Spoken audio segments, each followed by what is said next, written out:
Star Magic has guided some of the country's biggest stars. What excites you most about being part of its roster?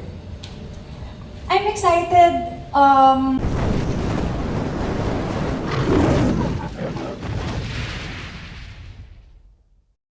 Number one talaga para sa mentorship and to be under the wing of the managers of Star Magic and Derek Lauren.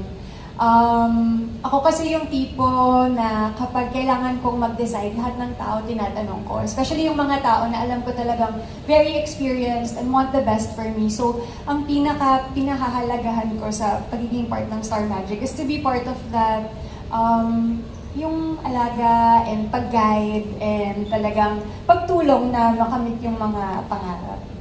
Yun yung magandang maalagaan, no? Yung talagang humihingi ng opinions, ng guidance. Mahirap kasi yung hindi nakikinig. Pero ikaw pa yung humihingi. Ikaw pa yung i-guide niyo ako, guys.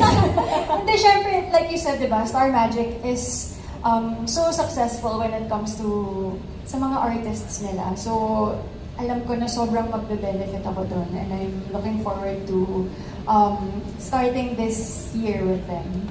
Wow. Okay, let's go to our next question. Still from Isa Iglesias. Looking back on your career so far, where do you think you are now as an actress and as a person? Wow. As a person. Grateful ako kasi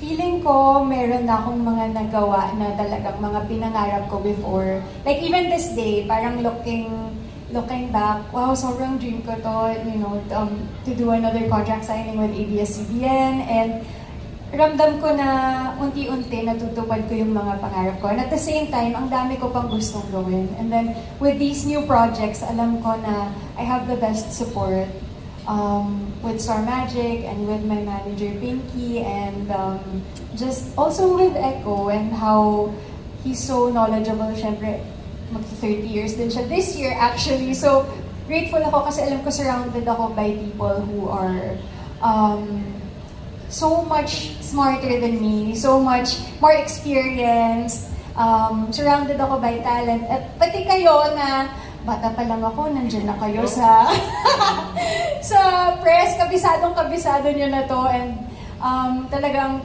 humuhugot ako ng lakas at kaalaman sa inyo. Mga anong year mo pa sila nakikita? 1991.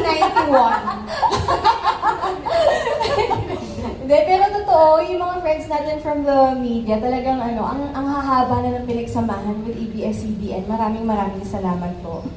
Okay, now let's go to our next question from Tita